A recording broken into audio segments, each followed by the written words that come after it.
안녕하세요, 치과 아저씨입니다. 지난주 FOMC로 인한 변동성에 대해 강조드렸었는데 안정적으로 잘 대응하셨으리라 생각합니다.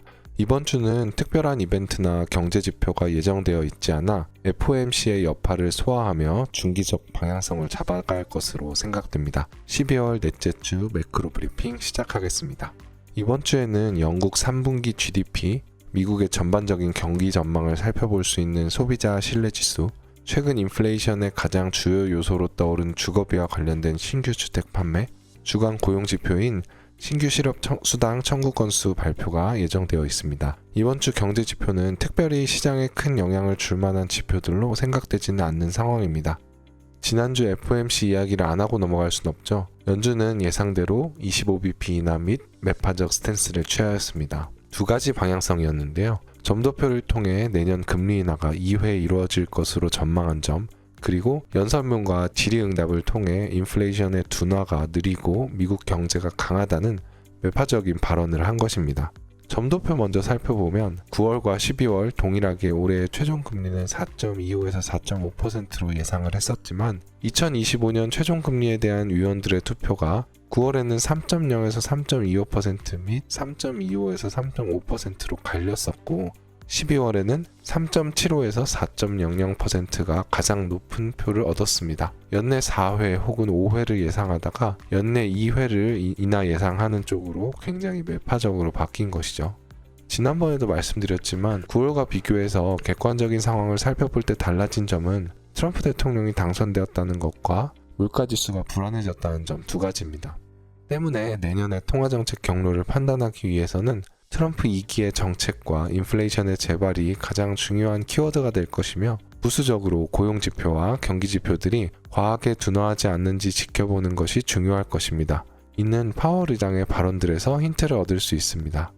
파월 의장의 연설문부터 살펴보면 최근에 미국 경제가 확장세였다는 말로 시작을 했었고 인플레이션에 대한 우려를 표하며 전에 FOMC에서 강력하게 자신감을 보였던 모습은 온데간데 없이 사라져버렸습니다. 또한 질의응답에서 고용에 관해 중요한 말을 했는데 현재 노동시장의 수준이 인플레이션 상방 압력을 유발하지는 않는 것으로 보인다고 말했습니다. 현재 고용 수준은 전월인 10월이 허리케인으로 인한 이상 수치를 보였다는 점을 배제하면 약세 추세로 보기는 어렵습니다. 오히려 강세 구조를 형성해 가고 있고 바닥권보다는 꽤나 올라왔다고 판단할 수 있기 때문에 파월 의장의 발언을 통해 앞으로 시장의 상승에는 고용의 강세가 더 유리할 것이라는 생각을 할 수 있습니다. 현 수준의 고용 강세는 인플레이션을 유발하지 않는다고 했는데 약세가 일어날 경우 경기 침체 우려가 발생할 수 있기 때문입니다. 경기 확장세에 대한 파월 의장의 발언과 인플레이션 우려감에 시장은 즉각 반응하며 오히려 더 매파적인 3월 연내 1회 인하 쪽에 무게를 두고 있습니다. 또한 당연히 1월 금리는 동결되는 것에 91.4%로 베팅하고 있습니다.